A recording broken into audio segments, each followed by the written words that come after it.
Hello, everyone out there, and welcome to the Fandalorian Club, our Star Wars review show here on Apocaflix Movies, where we are capturing and covering everything in the Clone Wars, and we are finally doing it. We are on episode 12 of the Clone Wars, the final season, the final episode ever of the show, and we are going to discuss it in full length. You guys may have caught our reaction earlier today. We did a full-on reaction of the episode, our first ever one for not just the Clone Wars, but in general. And that is up on the channel now. You can watch us as we live react to the episode. But we're here to discuss the episode in full breakdown. We've had a solid 12 hours. Well, actually even more because we watched it last night. So a solid like 15 hours or so to think about the episode and kind of just really sink in on what it means. And we are here to break it down. So with me, as always, is Mr. Brian Avellino right there in the middle. I got Obi-Wan Jacoby over there on the right-hand side. How you gentlemen doing? Oh, what's up? Not too bad. You guys awake? Staying up late watching the Clone Wars? Long time no talk. Yeah, well, for one of these, it's funny. Our last three videos up on Apocaflix are all Fandalorian Club, because you had Clone Wars on Friday, you had reaction this morning, and this episode right now. So. Yeah, I mean, it makes a lot of sense because it's the big thing going on right now, at least for us. Yes. Yeah, so as I mentioned, we're going to be fully breaking down Victory and Death, episode 12, the final conclusion of the Clone Wars series, and evidently the Clone Wars wars. And so we're going to go beat by beat, just kind of run through the episode, and we will discuss everything in full as we kind of get to it. So the episode starts off, we pick up directly where we left off. Ahsoka and Rex are in the room where Rex had the surgery, got the implant taken out of his head, and they got to battle their way out. Now, I don't know about you guys, but there was a part of me that was thinking Maul was about to come save them. I don't know why. Yeah, I had that thought. It kind of just, it slightly popped in my head for like a quick second. Yeah, I thought, not that he's good or anything like that, just, hey, she let me out, I'll just not let her die in this situation. And that's it.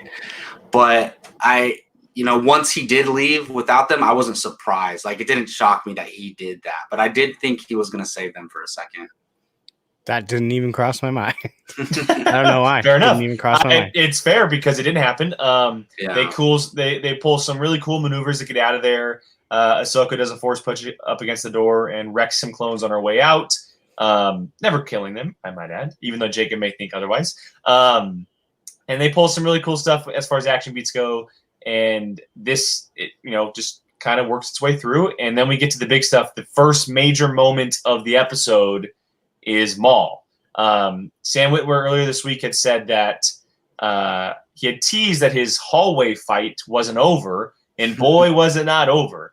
It was a massive continuation from a hallway to the hyperdrive room. Yeah. And he destroys some clones on his way in. He force chokes a couple. We get that classic sound of someone choking, which is just amazing.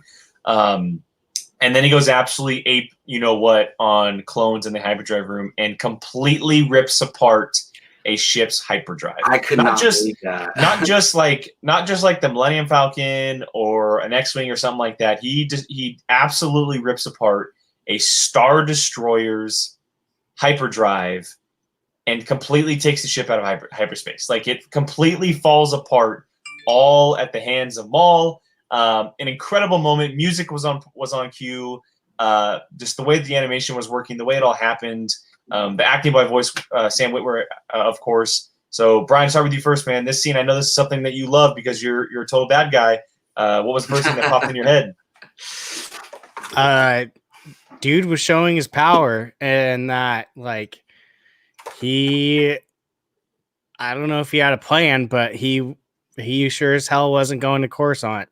And he ripped them right out of hyperspace, and the animation in this is just far beyond anything I feel like almost I've ever seen. Like, it's almost like we always say, like, Pixar always brings like the next level of animation. It like felt like that throughout this whole entire thing. And I was more taken aback by the force chokes, I think, at first, because You don't see that very often. I'm hard pressed to say we've only seen Vader, Kylo, and Maul do it in some type of TV or movie. But yeah, he And went. the child. Oh, yeah, that's true. true. Good call. That's Good true. call. Good call. Forgot about that. But yeah, no, he wrecked the clones, and it was intense. It was awesome to see him show his strength. Jacob? So Yeah, when I don't know if you could tell by in the reaction, but that was this was the second biggest like shock to me in this episode was when he pulled the ship out of hyperspace. Like we've never seen that before. Not that anybody can't do. I'm sure Anakin could do it. I'm sure Luke could do it in their prime, but we never seen that before. So that was, and who knows how, strong that thing, the hyperdrive things are while the ship is going in hyperdrive. Like, how is that possible? How did the whole ship not just blow up instantaneously? Like, we don't know the science in Star Wars, but it was just so crazy to see that. Because that's the cool thing I liked about this episode. Not just that, but and this whole season, really, they did things that we've never seen in Star Wars before, which that was one of them, which was so cool. And Whitwer is right. It was like a part 2 of the hallway scene, like continuation of it. But I will say, Jake, earlier you commented on Ahsoka not killing people. She didn't know if that door might have accidentally killed one of those. Nah, she never killed anyone. I'm not saying she did. She never killed didn't anyone. know whether the door was going to kill someone. Later on, she force pushed someone down and thing. Whatever you want to say, she let Maul out. She knew he was going to kill stormtroopers. Just leave it at that. We'll get to that, but she did kill. She killed Jesse. That's the character you're talking about, Brian. In this episode, she pushed Jesse down the shaft, and he fell 100 some odd feet. That's gonna for sure kill someone. But I feel like in combat, it's gonna happen. Like she doesn't. Yeah, there's definitely circumstances. There's circumstances. Yeah. But yeah, so we go from the hyperdrive scene, and this is kind of where it gets a little bit crazy. We see that Rex and Ahsoka fight their way into a control panel room, and they're kind of figuring out what's going on. The droids are with them, and Ahsoka has that line of open the hangar doors, and we see that they're on a collision course with a planet. They're not just drifting in space. They've come out of hyperspace directly in the line of a planet that we don't know, by the way. It wasn't given a name or anything like that. If you watch, I kind of freaked out because I thought you thought it was something. I thought it was Dathomir, just because that green kind of cue, and I was just like, no. The way they revealed it made it seem like we knew the planet or something. But I guess the reveal was that they're headed towards a planet, which is kind of a big deal because then they only have a certain amount of time to get off of it. I mean, exactly, yeah. But yeah, so they end up on a collision course with the planet, and they're like, okay, like we have to find our way out of here. But when they're opening the doors to see if the ship's available, there's hundreds of clones come rushing out with Jesse at their lead. They find Ahsoka and Rex, the traitors, as they call them. They're not letting them get through. And this is where they come up with a plan of Rex essentially playing like he still is executing Order 66. He captures Ahsoka. They kind of do a little bamboozle, but Jesse has not fallen for it. And all hell breaks loose. And this is where the episode kicks into high gear, and it never lets up. Lets up. Can I jump before this? Because I would say almost my favorite scene, obviously not my favorite, but was before this, the fight took out. Their conversation in the panel room? Yes. I loved that scene. That, other than the very end, that honestly might have been my second favorite scene, just because it just showed. I mean, he was gonna have to hurt and or kill his brothers, and that it was a very huge theme throughout this whole entire series. Is the clones are brothers? They're not just they're not droids, and Ahsoka knew that too. And then when she takes off his helmet and he's crying, but you wouldn't have known just by him talking. I loved that scene. I loved that scene. It was probably, like I said, might have been my second favorite scene. I will also partake in that and say that it also adds to the legend of Ahsoka Tano in the way that she, even through the worst of times, she stays true to her character, and that believing in what she believes in, whatever it may be. And she had said, these clones, they're good soldiers, but I'm not going to be the one that's going to kill them. They're not going to die by my hands. And that stays true to her character. And I think it's definitely significant because if you look at episode 3, which could be going on almost at the exact same time, characters like Yoda and Obi-Wan are absolutely wrecking shop against the clones on Coruscant. And so Yoda cuts off the heads on Kashyyyk. Yeah, and so it's a very different perspective, and it shows to her character. And I gotta say, Dave Filoni, through all the stories that he tells with Ahsoka in it or without, he always makes sure to stick with who she is and never have us doubt or waver on who that character is. Yeah, and I appreciated that too, because I think it would have been a little bit like jarring to see her just going out killing the clones. I mean, she to the bitter end was not going to hurt them, and except for maybe one or two, she didn't. Like, I love that scene. That's why I want to. Before we get into the awesome hangar battle. Well, it makes sense because we've seen throughout the whole entire series that she spent a lot of time with clones and getting to know them. Almost like, she was always a Padawan the whole time. So she was always under order of Anakin and Obi-Wan, just like the clone armies were. So it's almost like she was kind of one of them, having to take orders all the time. And she, especially with Rex, obviously, I think her relationship with Rex makes her care about the other clones so much more. And it's funny because Rex was willing to kill them, but she wasn't. He said, they don't care. Like, I hate to break it to you, but they don't care that you don't want to kill them. And she's like, I'm not going to be the one to do it. So if it were some random Jedi we never met making that statement, it wouldn't mean anything. But for Ahsoka, it means a lot because of the history she has with them. Yeah, so this transfers us right into the massive hangar battle that goes down. As I mentioned, they have that conversation, and they find out, obviously, that Rex is lying, and the droids are helping them on the side, and they just go full-on tear Rex and Ahsoka versus hundreds of clones with the help of the droids kind of moving up and down the elevators, if you will, for lack of a better term. Some very cool action beats here. Obviously, the one that stands out the most is when she forces her lightsabers in a circle. That was so cool. To cut them down a level. Absolutely incredible. We'll get to the ship with Maul in here in a second, but as far as the fighting goes in the action, what did you guys think of it in this episode? It was cool.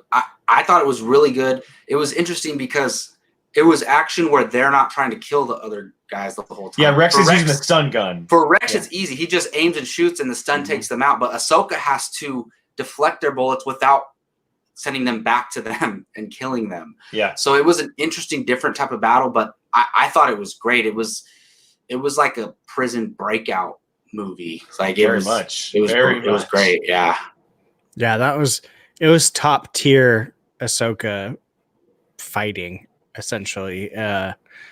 She's fighting to survive, but she's fighting for a purpose too, and she doesn't want to hurt the clones. So it was dope. And once I saw that her throw him into the ground and spin, I immediately looked to see Jake's reaction.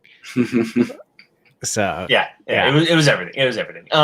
Okay, so before we get to some of the other action sequences that take place when they jump in the Y-wing and the aerial dismantle, if you will, we have this gigantic moment where Maul doing the Maul thing, sneaking in and stealing people's plans. He finds his way to a ship, the ship that Ahsoka and Rex were going for, and Ahsoka goes after him, and he has that great line of, "You wanted this chaos to happen," and he completely force pushes her, off of a ledge. He ends up in the ship, and she eventually gets her way back up onto her feet, And we have this Rey moment. The one time we've only seen it happen was with Rey. We've seen it with Starkiller in the Force Unleashed games. But Ahsoka is essentially force pulling Maul back to ground while he's in the ship trying to get away. And it's this incredibly intense emotional moment of eventually her letting go because Rex is just being outnumbered behind her. And, her giving up what Maul stands for to save him. Unfortunately, we also lost R7 at that moment, which was such a sad moment. But this is a great scene, something I did not expect, and maybe my favorite moment in the episode. I'm still undecided, but it's definitely up there for me.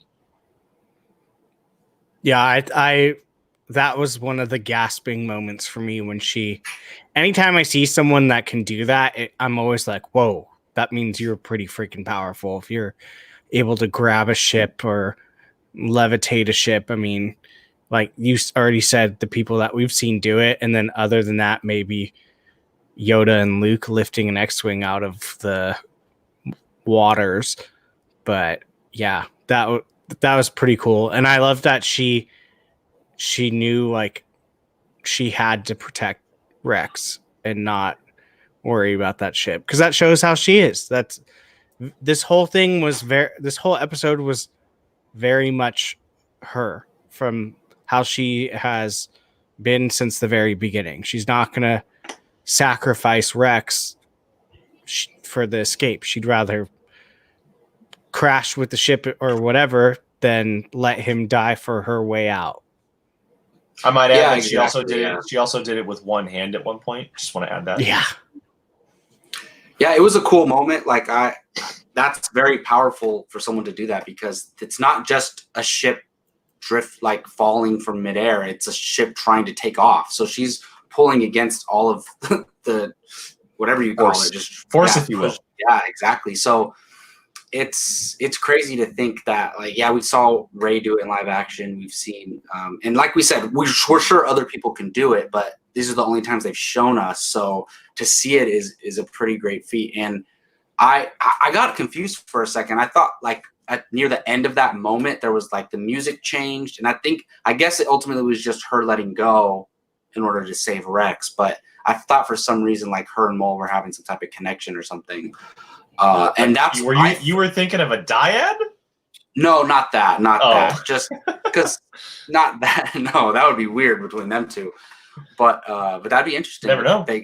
Maul kept saying, "Let's go take down the Emperor." Only you and I can do it. That was kind of similar to what Kylo was saying. Never know. But no, that was one of the highlight moments for Ahsoka for sure.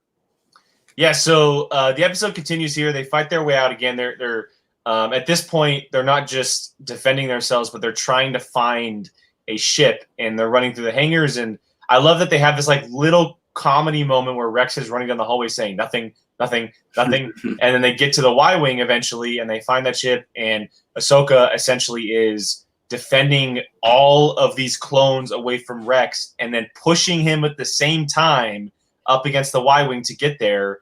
And then the ship starts falling into atmosphere because we're finally near the planet. And so the Star Destroyer starts shifting, and we have that cool moment where she sticks her sabers in the ground, climbs her way back up. And then we get this sweet, like, almost dog-style fight aerial sequence where she's in the air. Rex is trying to find her. And then she's doing Spider-Man stuff on running through parts in the sky, and like very totally Black Widow trailer. So badass. It did remind me of Black Widow when she was diving. Awesome. Like, hey, like, look, it's Black Widow-esque, but Black Widow ain't running on stuff in the midair. No, she may be maneuvering. I'm not saying they're jockeying Black Widow. I'm saying, like, that it was cool. That's a good thing. Like she's full on just like touching down on things. She's a Jedi, so she yes. But yeah, very cool sequence. Rex doing some really cool maneuvers in the Y-Wing, but eventually finding each other. That whole thing was very intense, something I did not expect, and a great addition to the escape they had to make, because the escape was already enough, and you add that to it, someone falling from the sky, it just adds more layers to it. I love that scene. That was one of my favorite scenes of the whole entire episode.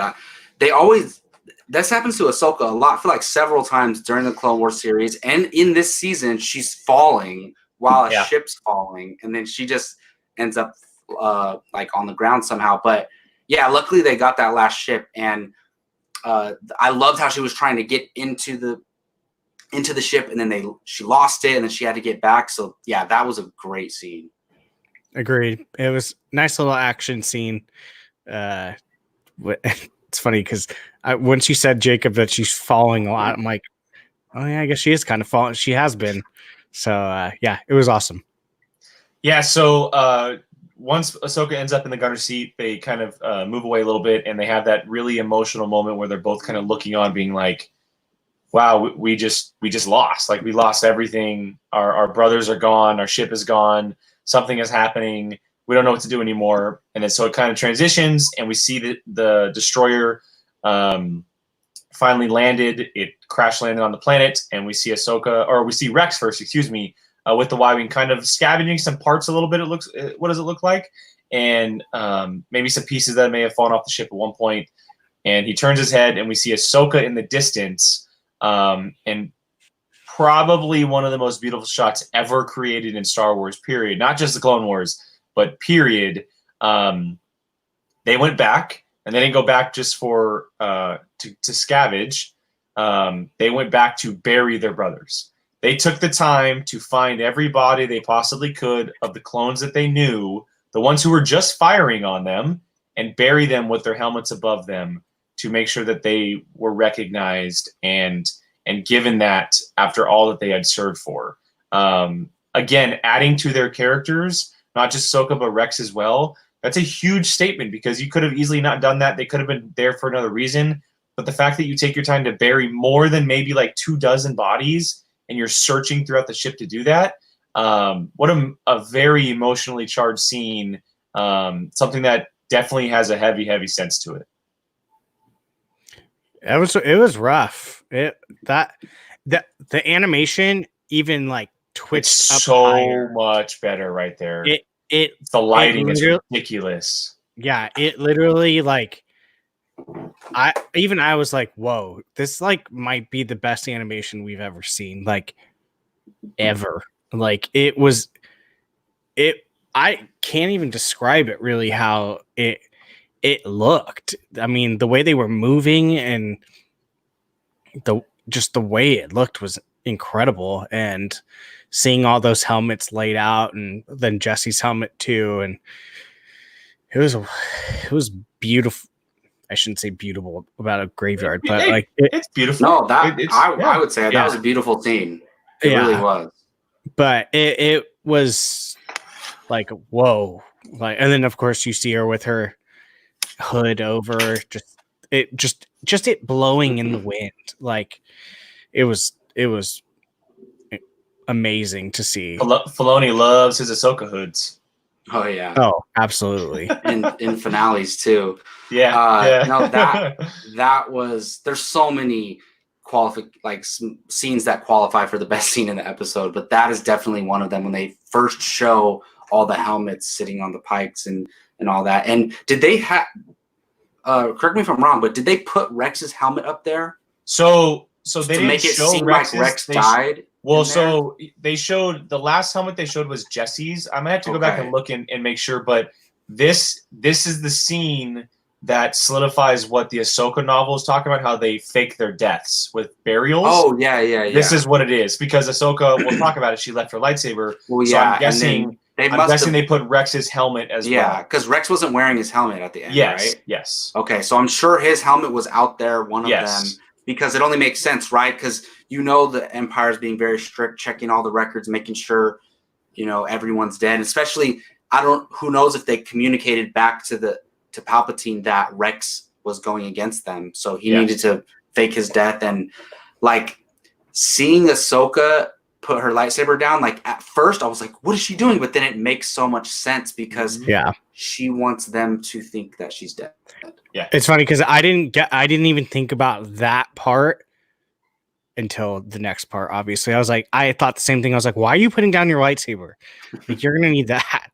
And it explains why she doesn't have them in the novel. Like, exactly. Obviously, yeah. So seeing that, and then obviously, where did she lose the first one? Was it during the fight? She lost it in the battle. She lost it in the battle above in the hangar. Oh, okay. Yeah, I think it might fell down shaft or got knocked away from her or something, but she did lose it up there. Yeah. So Yeah, we can talk about it. I mean, there's that incredibly sad moment where she's looking upon these helmets and she's realizing like the life that I knew twice over is gone. Like I have to become someone else. I have to let go of what happened. We have to fake our deaths and make sure that nobody knows that we're still alive. And that means leaving a lightsaber behind for someone, but that someone just so happens to be Darth Vader. Like that someone just happens to be Darth Vader. We theorized, we speculated, we thought about it, how he would show up in this episode, when, where, and so directly after we see her turn around and walk away, we get some kind of a time jump. We don't know how long, but it's enough to see the planet that was once a desert. The season changed, yeah. It goes from a desert to a frozen planet, and the clones are no longer clones; they are officially stormtroopers. They have stormtrooper outfits.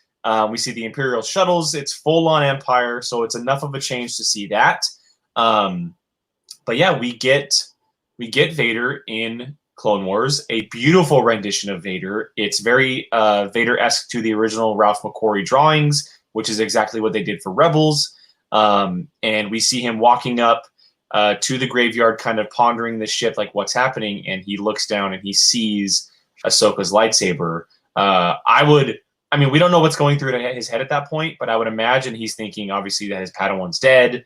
Like the last connection he has to this world, or his past life, I should say, is officially gone.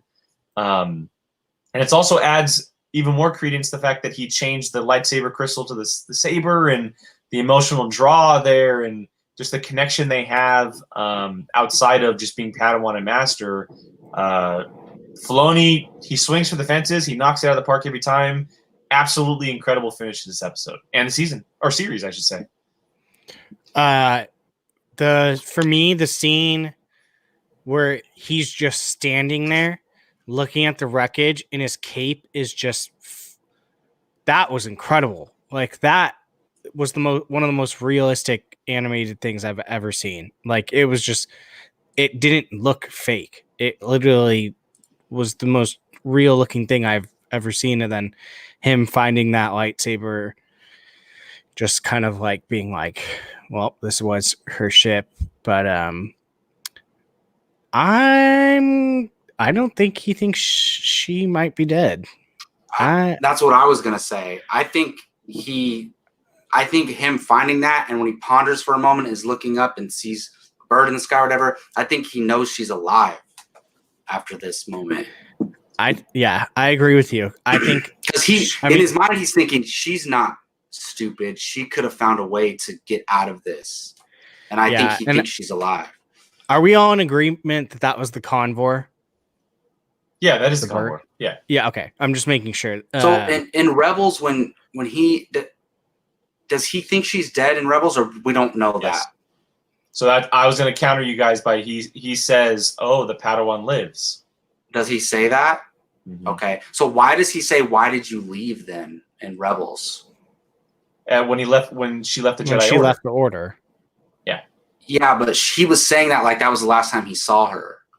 At that point, it was. No, he saw her after that. What do you mean? No, I'm saying there was no season 7 of Clone Wars. But they can't contradict themselves. Well, I mean, it's still, you can think of it as like her leaving the Jedi Order was kind of the beginning of his downfall. Yeah, maybe. No, that's possible too. Yeah, but go ahead. Brian, he does say in Rebels the Padawan lives, and so I was going to counter you guys by saying that's my reasoning for thinking that he believes that she is dead. I mean, I don't know if I fully think that he thinks that she's dead. At the very least, I feel like he's suspicious of it. Like, I mean, I have a hard time believing he looks up and goes, "Oh, look at that bird's looking at me right now." Like, it's just like, I don't know. It's just, I mean, I don't know. I want to know the exact wordage of that thing, because if he says like, "So the Padawan lives," so it's possible that he doesn't think that she died from this crash, but that since then and the time in Rebels, maybe she died some other way. It's possible. Yeah, I don't know. To me, you don't throw that bird in, the convor in Morai, whatever you want to call it, if you want to be specific.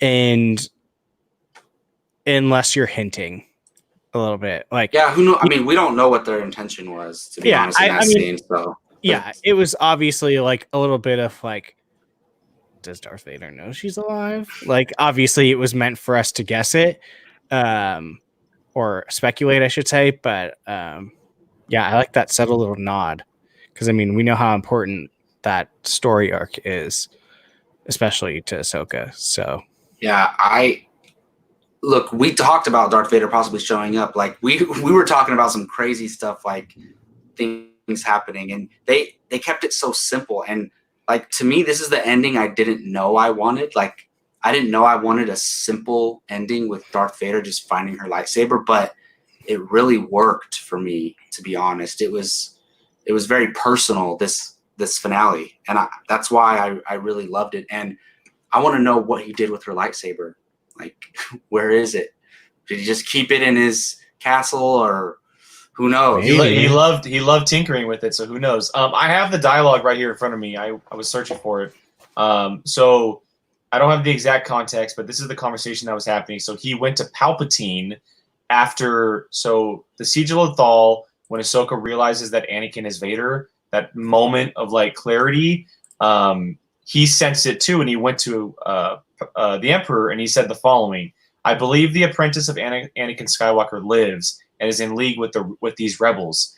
And he says, "Are you certain?" He goes, "It was her." And then Emperor says, "This is an opportunity we cannot let pass. Skywalker's apprentice could lead us to the other lost Jedi." And then Vader says, "Such as Kenobi? Perhaps, if he lives. Be patient, my old friend. For now, dispatch another Inquisitor to hunt them down." So that's the dialogue that happens in the episode. Okay. Well, I think they don't know if any Jedi's dead or alive, like they just said about Obi-Wan. So, yeah, who knows? I like to think in this moment, he's like, maybe she is alive. That's probably, because before he has no idea. In a good sense or a bad sense, though? Like he wants to kill her, or like, oh, you're alive, I love you. Who knows? What does Vader want at that point with Ahsoka? Like, just to let her get away? Yeah. Because I doubt he would want to kill her. I mean, she never did anything wrong to him. In his mind, Obi-Wan screwed him over, right? As we've talked about plenty of times. But I don't think he thinks that Ahsoka did anything, unless he's mad at her for leaving and all that stuff and blaming her. He probably just thought, like, this sneaky chick, like, I taught her well, probably. Like, I don't know. But yeah, he thought those same exact words. Yeah. Yeah, exactly. But, and then also when he walks away in the reflection of that helmet. Mm-hmm. That was great. Yeah, the leaving the past behind but looking to the future, and seeing what's happening. That's kind of what's happening there. Well, before we move on here, or maybe when this might be the last bit, I wanted to ask you guys: did anybody get the feeling that this isn't really the end? Not at all. No, to me, this is the end of Clone Wars. I don't see any. What are you gonna do? You're gonna continue into like. I'm not saying it's called Clone Wars, but maybe a story that picks up following this that's connected. That's possible, but I think it's not going to be a Clone Wars, season.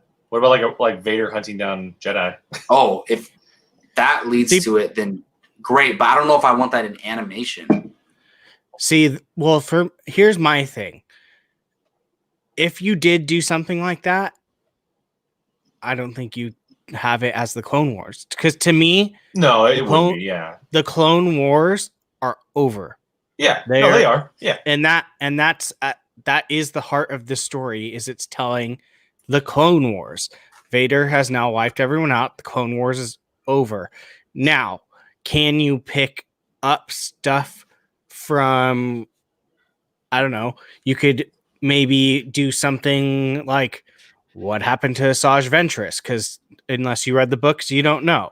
Or you could do something with Rex, possibly. Like you could show what Rex was doing in between this and Rebels, which would be a continuation of Clone Wars. And we know that he, at this point, he needs to find Wolf and Gregor, who he's with in Rebels. Yeah. Oh yeah, exactly. So it's possible actually, but I don't know, like with Vader specifically, like I would love to. That animation of Vader looks amazing. So if the only option were a Vader show in animation or no Vader show, then I'll take the Vader show in animation. Yeah, I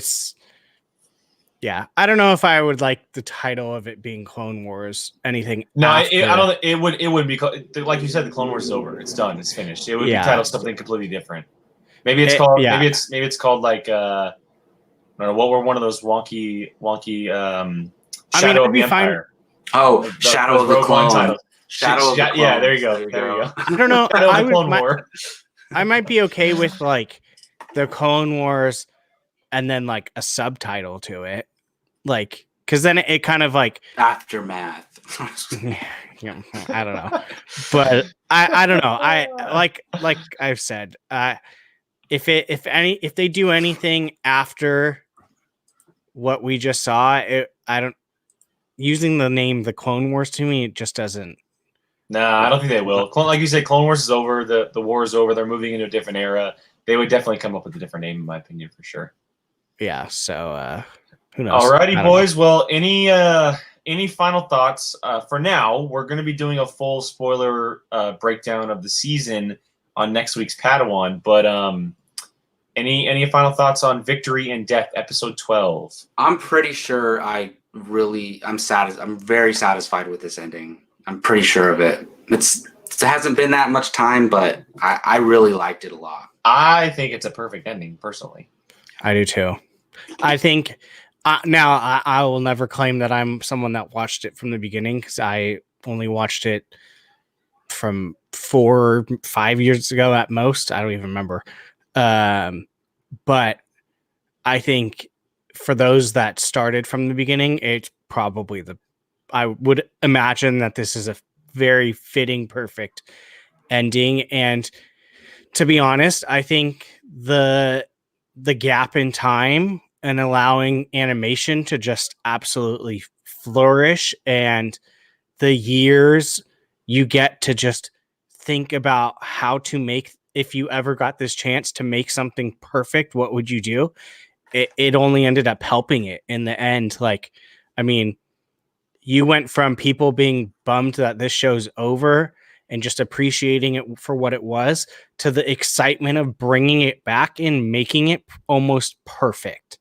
And I don't think you could honestly ask for more as a fan, and probably someone that made this show, because I've yet to see anyone complain about anything major in these last 4 episodes. I went on Twitter right after we watched it, and people were praising Filoni as if he was God.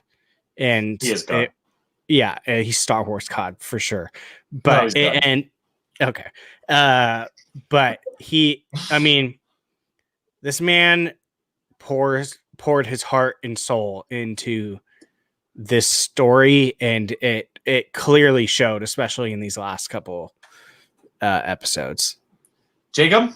Yeah, I mean, we're gonna do a full season spoiler review, so I don't want to give all my thoughts, but these last 4 episodes, absolutely incredible. I have basically zero complaints about the last 4 episodes. The whole entire season as a whole we can talk about, but the way this episode wrapped up the last 3 with the last 3, just amazing. The best you even got a little Obi-Wan Kenobi. Best arc in the entire series. Bit, yeah. I mean, I've only watched it through once, but I trust you in that. I'm gonna watch it again. I'm gonna actually, what I want to do, I'm gonna start rewatching Rebels now, because this kind of leads into it in a way. And I've only watched Rebels once all the way through. So what? I've only watched it once, while it was airing, and that's it. So I'm gonna watch. But this is a perfect time. Like, I just saw Darth Vader. I want to see him again. So, well, what's funny is I thought you were gonna say what I was thinking is, now that we have all 4 of these, I want to watch the whole arc straight through. Well, that too, and I want to watch Revenge of the Sith. Like, I almost want to watch the first episode of these 4 episodes, then watch Revenge of the Sith, then watch the other. Just 3. Pause in between certain. Yeah, exactly. TVs on. Someone will make a supercut with all those scenes in it. Oh yeah, I can't wait for that. Please make that, somebody. Cough, cough, Jake. Cough, cough is doing maybe. Cough, cough. Maybe. We'll see. All right, guys. Well, there it is. The Fandalorian Club for today. That is it for this season. We'll be back in a few months once the Mandalorian season 2 comes back, but that is it for the Fandalorian Club for now. We had covered everything. That's so sad. I know we're not going to be back until October, unfortunately. But we had a great time doing it, covering the Clone Wars. What a great idea we had here. And as we mentioned, we're going to be doing a full season breakdown of Season 7 on next week's Padawan. So make sure you guys check that out. You guys can check out all of our previous episode reviews, which are up on the channel now. Make sure you guys find us on YouTube and audio as well. So Anchor, Apple, Spotify, Google, Breaker, Stitcher, all that good stuff. And hit us up on social media. So again, boys, this is always fun. Fandalorian Club. I know we've been doing it for a while, but we'll be doing it off air, of course. Talking Star Wars in October. Yep. Yeah. So for Jacob, Brian, myself, this is the Fandalorian Club. We will see you guys in a few months, and may the Force be with you.